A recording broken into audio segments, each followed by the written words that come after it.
Hi, I just want to go over the instructions for the Density Lab on Edgenuity. So you guys can see I have the link to get to Edgenuity, and then I also have this Density Lab and Density Lab student guide and data table. So this is what that document looks like. It has all the instructions for what you guys are doing along with the data table. You're going to enter your information here, and then you will submit that as your assignment. So just make sure as you guys are working on this, you have the Edgenuity open with the lab, but then also have your student guide and data table open so you can be filling it out as you are working on that lab. It has step-by-step instructions, and it will tell you when to record this information in the lab. Also, I highlighted a few things at the beginning.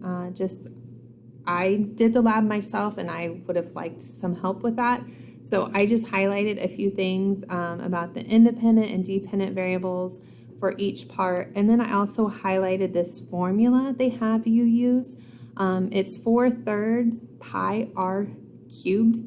So remember, the value of pi is 3.14. That's what you're going to use for this lab, and that will be accurate when you guys are writing your numbers down. I'm trying to think we're not going to do the lab in person, so it talks about safety measures.